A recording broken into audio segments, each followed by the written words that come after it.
friends. Happy Thursday launch of a new podcast with a very special guest. But before we dive into the conversation with the uber fat Priscilla Shirer, let me just tell you how much it means to me to have you share the podcast with your friends and family. Just last week, a podcast listener, Jamila, DM'd me and said that she was able to send the dating coach episode from this past season over to her cousin, who then listened to the single episode from season 2, then signed up for a dating app, and lo and behold, she's now dating a great match. Can I take credit for being a matchmaker still on that one? Or how about listener Keely Coop? Keely, I really hope I'm saying your name right. She binged all the season 1 episodes and fell in love with my counselor, Dr. Karen, and her secret sauce recipe for healthy relationships. Y'all, things are happening because you guys shared the podcast. So this is my summer salute to you all. Thanks for being such a fun community. Before we dive into today's episode, let me first let you know that I love finding out the why before the who. Today's guest is known as a world-class communicator, author, Bible teacher, and actress. But I wanted to know the Priscilla before the Shirer. You know what I'm saying? Because the roots produce the fruit. And will you please indulge me and let me tell you how grateful I am she said yes to the show? I mean, y'all, I have the worst and most embarrassing story that I pray to God she forgets. Okay, so Priscilla, and because I have no standards, I'm going to share this story with you. Priscilla has a single brother by the name of Anthony Evans. He sings, he played football, he's a cowboy, and yes, he's beautiful. Ever the matchmaker, I ran into him on the streets of Los Angeles after he led worship at a local church. We literally had seconds to say hello before I whipped out my phone and tried setting him up with my then single friend, Brianna, who happened to be competing at the Olympic trials that summer and just garnered a scholarship with Bud Light's summer bikini campaign. So the only photos that populated of this God-fearing woman on Google were of skimpy little red bikini shots. Here I am after a church service showing a hot-blooded single male photos of a scantily clad woman. I'm fired. I should have been fired right there on the spot. Okay, so he is so kind and gracious, and we said our goodbyes. And as he's crossing the intersection, I hollered at him her Instagram handle. Okay, so I was totally convinced that he forgot this whole encounter, and he definitely wouldn't tell his sister Priscilla, right? Oh, but friends, he did. And I'm cringing like I caused the Pope to stumble even to this day. So the very fact that this kind and gracious woman said yes to sitting down to chat is nothing short of a gift. She isn't just wonderful on stage. She is humble and kind and real in real life. Before we even started recording the podcast, she just popped in with a gracious compliment like, I'm serious, Bianca. I'm saying this seriously.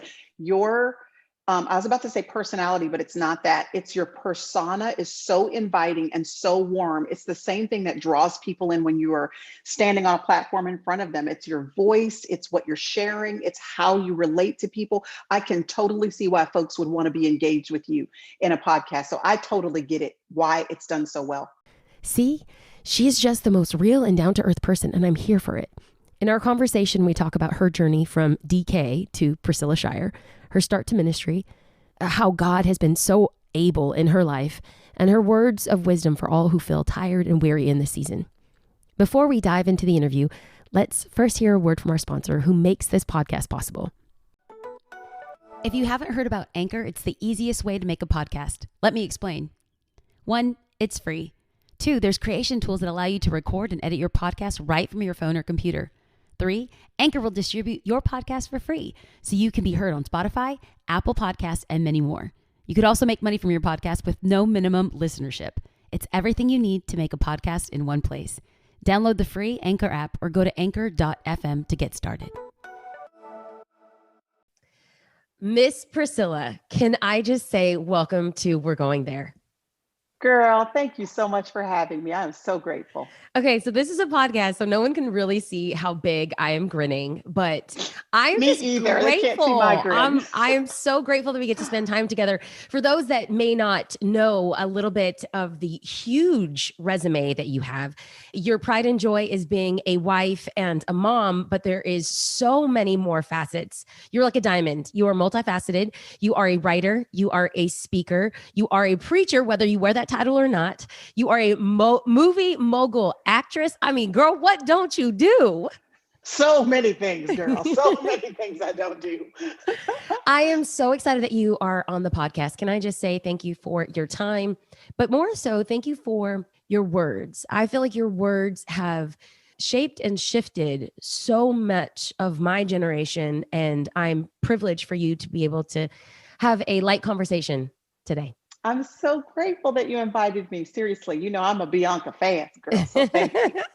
Okay, so let's go ahead and kind of open up the conversation. This is just going to be like, I want to know, you are definitely multifaceted, but I want to get to know a little bit more of those facets because there's so many people who would love to just sit across the table from you, have a cup of coffee, and you are just kind of like a homegirl. You know, you can just keep it real on so many levels and then bring in some of that Jesus zhuzh on it. So we know that you are a best-selling author, you are an actress, you are a pastor's daughter.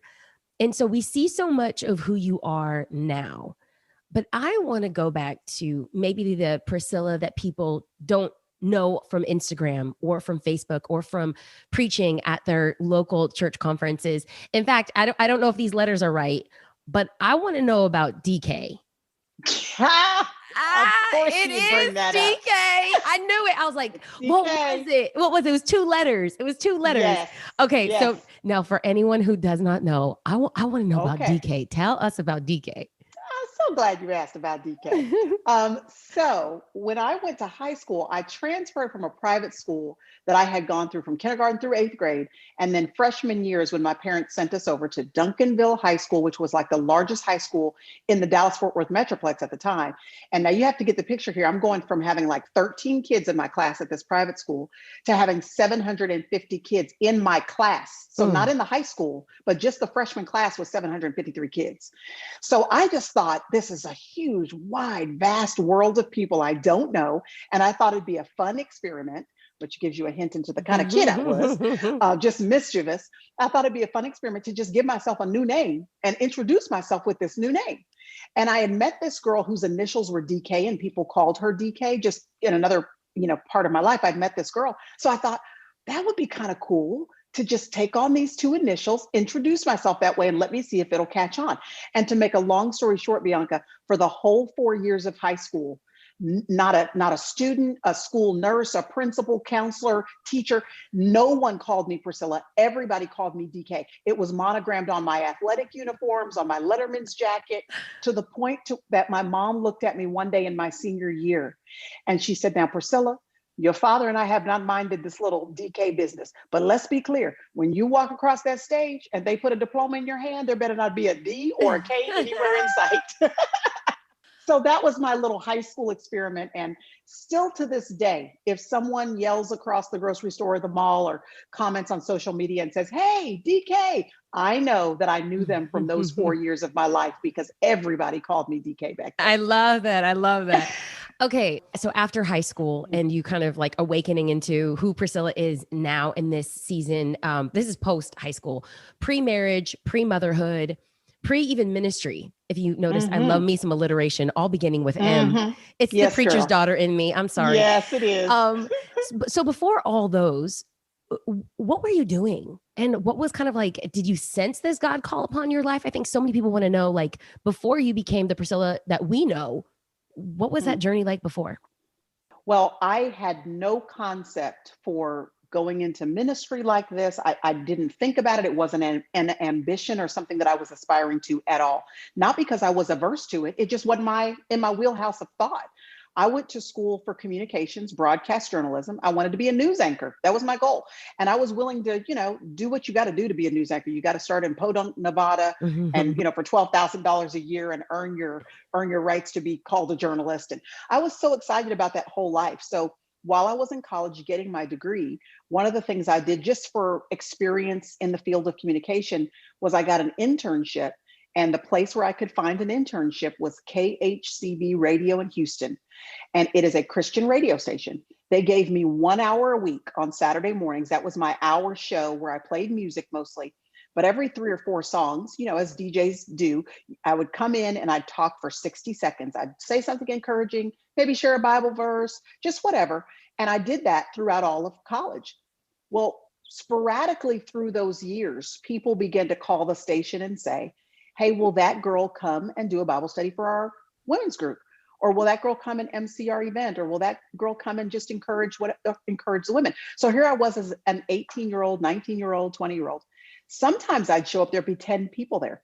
Sometimes I'd show up, there'd be 500 people there. I think they thought I knew what I was doing, but I was really just showing up and sharing a little Bible study, what I was kind of studying in my own quiet time at the time or whatever. And honestly, to make a long story short, Bianca, the invitations to do that just never stopped coming. In 25 years, all I've ever done is sort of accept God's invitation to go share a little Bible study. And I've done that for 25 years. And the Lord began to very clearly close the doors of television for me, which was very devastating in my early 20s, because I'd get an opportunity to be a live roving reporter for a show on CBS and here locally. And as soon as I get the job, like the show would be canceled or, through. So I was devastated in my young 20s because I thought, this is just not panning out and I'm not good at this. And it just felt crippling to my self-image. But I can see now that even with those years of what I thought were wasted years in television, the Lord even used that to prepare me for what he had for me, even in ministry, because I ended up doing like these video-driven Bible study series, and I knew how to interact with a camera very easily. So none of that was wasted. Yes. God used all of that. Come on. So when someone asks me sort of, how did I get here? The answer is, I don't know. I literally was just going, okay, this is what the Lord set in front of me to do. So I'm going to do that. And then that led to something else. Then that led to something else. And before I knew it, I was just walking in a kind of a full-time capacity in a way that I couldn't have thought this up in my wildest dreams had I tried to. So I'm so grateful. I think that this is a part that people don't often acknowledge or want to acknowledge or want to even go through. Your willingness to kind of step in and do anything, whether it's for 10 people or 500, or even just on the Saturday mornings in the DJ booth by yourself, preaching to a microphone. A lot of people can kind of see what you do now, but it's those years. It's the pounding of the ground. It's the hard soil. It's doing the things that no one wants to do. So I love that. As you stepped into preaching or teaching, did you ever question if this was for you? And so a little bit of like context. So I never saw a woman of color on stage until I saw you. And I know that might feel foreign to a lot of people, but it just really wasn't in my background. And so not only was I not used to seeing a woman, if I can say this, manhandle the Bible, because you did, but then to see a woman of color. And what it did for me is that it made me feel like if she can do it, and it's okay, I can do it. And so did you ever, I just didn't know it could be done. Did you ever have a paradigm where you felt like this wasn't for you, or maybe you weren't called to this, or maybe people told you it wasn't for you? Well, I will tell you that I never questioned it because of my gender. And I didn't grow up seeing it either. The women I saw in ministry were in music ministry. I grew up in a church where my dad is my pastor. And I grew up in a church where he did the preaching, not because he didn't think women should preach, but because nobody else was preaching. Dad is a preacher. That's what he does. So pretty much every Sunday, that's who we had preaching. So I didn't see that modeled either, Bianca, which is probably why it was never in my wheelhouse of thought. It never even occurred to me. But I did grow up in a church culture where women, their gifts were celebrated, that they were valued. So I was always encouraged to serve the Lord in whatever capacity that would be. Even if I was going to be in a secular job, whether it was going to be in television or radio or whatever I was going to do, that even that was sacred ground. In that place, I was called to minister in a corporate office. Didn't matter the dynamics. Everything is ministry. There's no sacred and secular. It's all sacred for the Christian. It all sacred. So it never even occurred to me that because I was a woman or because I was a woman of color, there would be certain spaces or places or whatever that I wouldn't be welcome in. In other words, it wasn't even in my wheelhouse of thought to not go somewhere or to not share Jesus or to not, be encouraged to do everything I could to help believers to be more rooted in the promises of God and to walk in victory. I just thought, what a gift. I'm going to do that wherever I can. Now, that being said, I have to also say that I knew, and I still know that my primary calling is to women's ministry. So I filter most of the opportunities and engagements and writing that I do through what I know my primary calling is. So a lot of the wrestling that maybe some women in ministry have to do with some of those dynamics, I've not had to, simply because I know what it is that God's primary audience is for me. And I've just wanted to kind of stay committed to that and not be pulled away by a lot, because there's so many opportunities to do things. So I've kind of used that as a filter so that I could be streamlined and focused on what my primary calling is. I love that. Singular focus.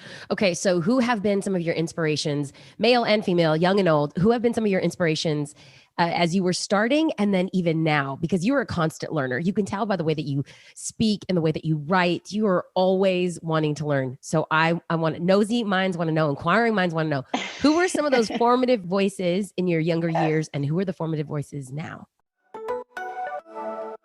Are you looking to make a meaningful, lifelong connection with someone who shares your beliefs? If so, you might want to try out Christian Mingle. With over 15 million Christian singles, Christian Mingle is a faith-based dating site.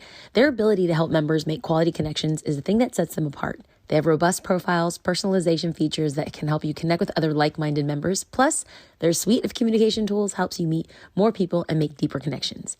Finding your true love is one of life's greatest adventures. So discover why so many Christian singles find love at christianmingle.com/going there. That's christianmingle.com/going there. Yeah. Oh gosh, what a great question. I will tell you that one of the first people that pops into my head, Graham Lotz. I was 24 years old when I was standing in a lobby at a hotel. It was at a convention, and everybody who I had ever read their book, or that preachers on the radio, or anybody well-known, was in that lobby. So here I am, 23, 24 years old. Of course, I'm wide-eyed in wonder, looking at these people who I'd only seen from afar. And I remember, out of nowhere, I don't know what drew her to me, but she walked up to me. She looked at me and she said, "I want you to know that I know who your daddy is, Tony Evans." And she said, "I know that you know who my daddy is." Her daddy is Billy Graham. And she said, "I want you to know that God has not called either of us to do what our fathers have done. He's called us to our own assignment. And whether it's to 3 people or to 3 million, we better do it to the glory of God." Oh my goodness. Exactly. And I mean, a chill ran down my spine. She pointed around at all the people who were standing in the lobby, and she said, "Priscilla," she said, "half of these people are going to get to heaven and find out they weren't even on the front lines of what God called them to do. They had notoriety, they had fame, they had money, they had publishing deals. But that was not what God asked them to do." So she said, "You keep on asking God what's the front line for you. And if it includes publishing, if it includes speaking and all that, great. But if it doesn't, you better get on that front line." And that one interaction, not only is she still a mentor to me to this day, here, 25 years later, but that interaction has informed and shaped pretty much every opportunity, offer, endeavor that I've taken on. I have filtered it through what she said to me that day when I was 23 years old. Listen, I had a chill down my spine when you just reiterated what she said. And that word is for you, but I just feel like that's a good word for everyone. I'm claiming it as my own. I think that is a good word for all of us. Wow. I love that. Okay. So she's one of those formative voices from 25 years ago and even now. Who are some of those voices now that are molding, shaping, ministering to you? Totally. There is a lady named Trina Jenkins. Folks wouldn't know her name right off the top of their heads, but she's married to John Jenkins. They pastor a church in Maryland. But what strikes her about me is not only her commitment to ministry. They have actually the largest church in the Bowie, Maryland area. It's huge. And they're serving with gladness and humility and generosity. And she's got 6 kids. They're all grown now. So her kids are one stage ahead of mine. I just had my first one go off to college, and all of hers are back home from college now doing their life. So to watch her as she homeschooled kids and encouraged me in that, and then raised her kids, and her marriage is intact and fruitful, and they like each other still, and they're enjoying each other's company, watching her kids and grandkids now, to have a woman in my life who's serving the Lord, but is enjoying her own life as just a woman and who is enjoying now her grown kids. It's so encouraging to look at someone who's one stage ahead of you, to not only call for advice and encouragement when you need it, but also just to look at them as an example that you can get through what you're going through right now and come out on the other side with a smile on your face and enjoying the next season.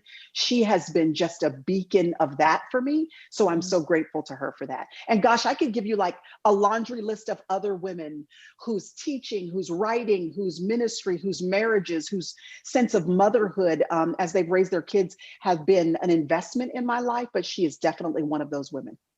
You know, it's been said that you become what you behold, and you are Totally. literally embodying Anne's words and Miss Trina's words. So thank you. Oh, that's encouraging. Thanks, friend. It's the truth. It's the truth. Okay. So you are impeccable with your mastery of the word of God. And clearly that takes a lot of time and a lot of practice. But where did this love of study, and I was going to ask communication, but clearly hearing your background, communication makes sense. But you can be a good communicator, but that doesn't mean you're a good studier. You are a student of the word of God. Where did this love come from? Oh, my dad. 100% my dad. If people ask me, hey, did you take speaking classes? Or if they say, did you take preaching classes? The answer to that is no. I never really took speaking or preaching classes, but I have been a member of my father's church for 40 years. They started the church when I was 1. So I have been listening to, and I know I'm probably a little bit biased when I say this, but he is probably one of the greatest communicators in our generation. Oh, he is. Tony Evans is not only in his depth of theology, but in his ability to communicate it in a way that applies to the regular layperson who doesn't have that seminary degree, and they really want to know what it is that God is saying and the truth, and how to explain it in story, in illustration, in application, but not watered down or sugarcoat truth. I have basically been in a master class of that my entire life. And so really a love for and appreciation for good sound theology, but clear and relatable communication. No doubt that has come from my father. Did you go to seminary? I did. I went to Dallas Theological Seminary. DTS. Oh, I did. Yeah. Okay. Okay. Wait, so you didn't take any preaching courses at DTS? I did not. I didn't take one. Wow. You got it from your daddy. And I don't know why. I don't know why I didn't, but I didn't end up taking any preaching classes. And but really, sitting under my dad is just like, good Lord, he's great. Do you feel like you have been bestowed or bequeathed any of his teaching gifts, whether that is in illustrations or in storytelling? Because I have my answer. I'm just wondering, like, I think I might need you to answer that one, girl. I don't know. I think that your storytelling is generational. And I don't know if he has bequeathed you or bestowed that gift upon you, or you just have been in your family, because you and your sister are just amazing storytellers, amazing storytellers. And also just your mastery of the word. I feel like as a preacher's daughter, I feel like I have inherited my father's humor and his love for exegesis. And I feel like your love for mastering the word. And you know what you do? You take the word and you turn it inside out. That's one of my favorite things about you. And like, I think the way that you aptly described your dad, who is preaching to people who do not have a seminary degree, but yet want to know some of the revelation of the word of God. He just makes it plain. I think you do the exact same thing. So I say this because in 2020, our church had, my husband and I launched a church in 2019. In 2020, we have a theme for the year, a word for the year, and it was Live the Dream. And this was all before we knew COVID was going to happen, right? So then all my ideas of thinking I'm very prophetic and insightful to the things of God, I'm like, yeah, I definitely misheard God, But looking back retrospectively, I think that word was apropos because it made me understand that the dream isn't always perfection. And the dream can be messy, but took a group of young female leaders, handpicked from our church, and decided I was going to mentor them for a year.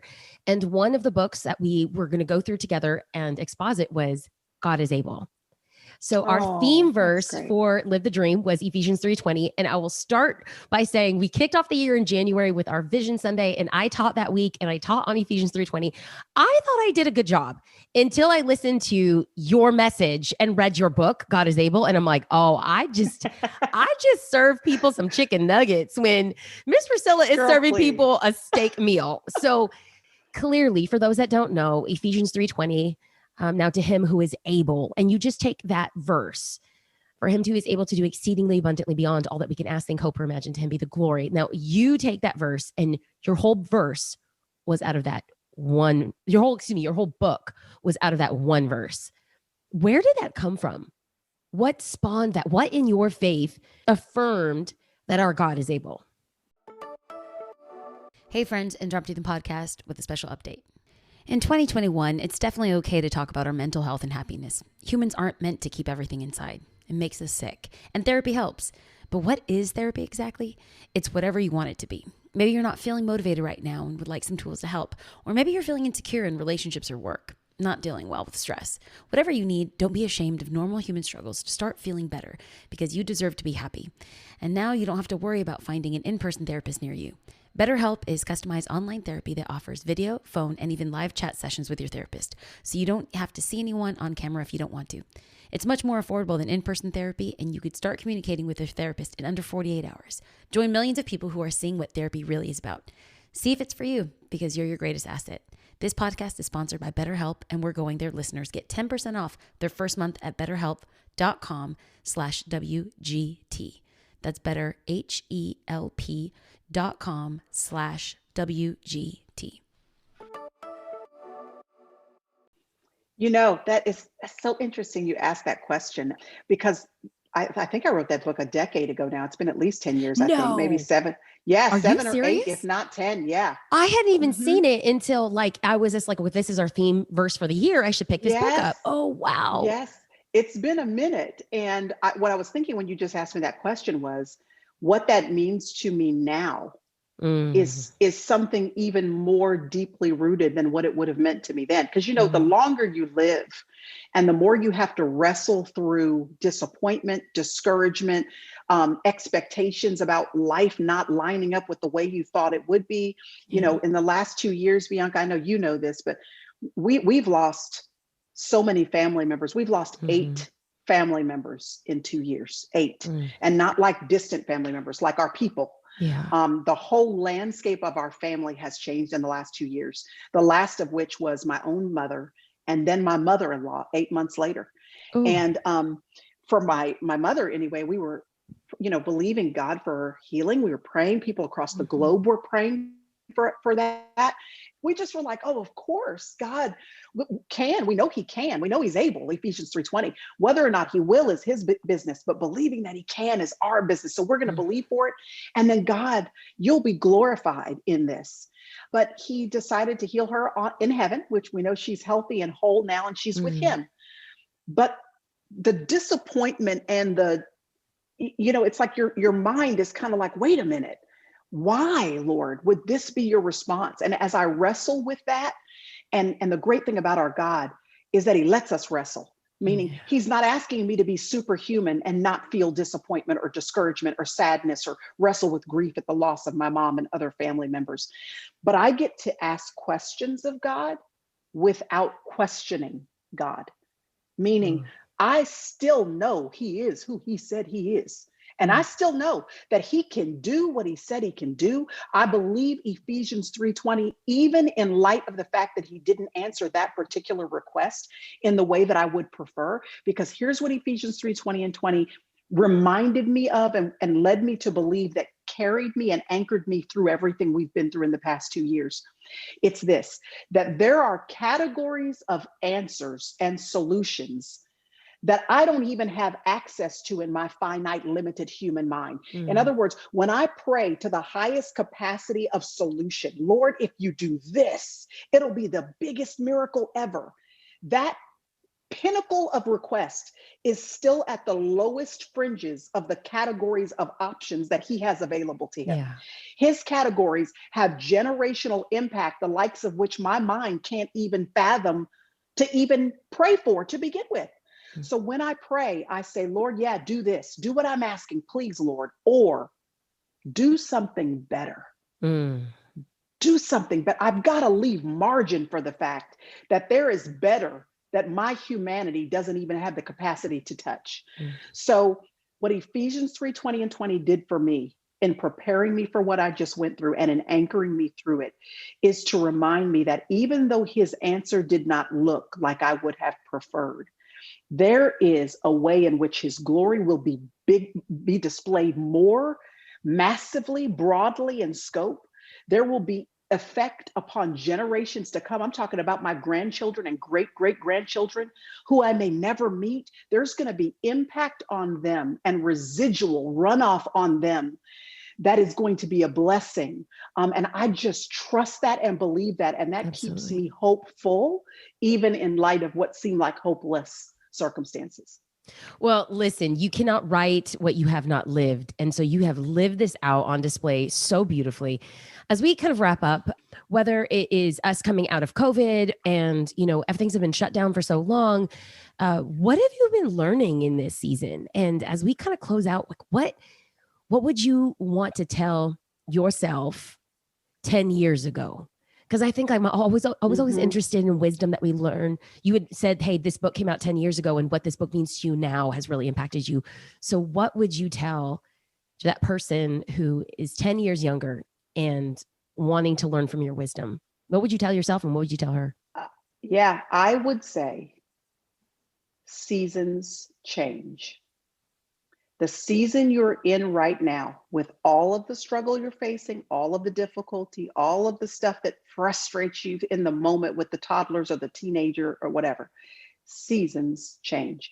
The winds of change are going to blow, and you will look back and either regret that you didn't mind the blessings and the treasure the memories and write down the hilarity of those moments, or you will look back and go, oh, I'm glad that even though it was tough, I remember it. I recall it. I milked it. I sat in it. I enjoyed it. And I let myself live in that moment, because most of us, at least I'll speak for me, man, I sometimes spend so much time excited about and looking forward to and pressing on to the next season that sometimes it's not until hindsight that I look back and go, oh my goodness. That last season was marked with so much good stuff, but I was so busy trying to hurry through it that I missed it. So if you're single, enjoy being single, because the season will likely change. If you're married with small children or married without children, enjoy it, because when the season changes, it changes. If you got those teenagers and everybody's got a bad attitude and there's laundry all over the house and nobody likes what you cooked for dinner, I know it's frustrating, girl, but the season is going to change. And you will once again be an empty nest. So whatever season you're in, find a way to treasure the moments that are there, relax into it, because the season is going to change and you'll look back and wish and long for some of those memories that you made. Priscilla, I am so grateful for your wisdom. I'm so grateful for your time. I'm grateful for who you are. And I'm incredibly grateful for the words that you preach and you write. I hope this conversation has brought life and levity to people who listened. If you want more information on Priscilla or her books, you can follow her on social media, and I will put links to all of her books in the show notes. Priscilla, thank you for being on the show. Love and appreciate you. Thank you. I'm a big fan. I love and appreciate you, Bianca. If you want more information on Priscilla, her books, or her life, you can stalk her on all social media at Priscilla Shirer. And you can get a link to her book, God is Able, on the show notes from today's show. Speaking of which, I'm giving away 3 copies of her book because 1, it's so easy and it's a short read. 2, it was really impactful to my life. And 3, I really have a goal of being Oprah and doing a My Favorite Things episode. So all you have to do to be entered to win one of these 3 books is to tag at Bianca Olthoff and at Priscilla Shirer on Instagram or Facebook with what you loved or learned about this episode, and you'll be automatically entered to win. Speaking of which, there has only been one guy who has ever entered any of my giveaways from the podcast, and it was for Louis Giglio's book last week. Since he is the Lone Ranger of testosterone in these here parts, Steve Grange, congratulations, friend. You won the 5th book of Pastor Louis Giglio's book giveaway. DM me your address and I'll drop it your way. If this podcast is something that you like or even love, will you consider rating, reviewing, and sharing it with your friends and family? It helps this podcast go further, farther, and faster. I'm so grateful and can't wait to release a new podcast next Thursday.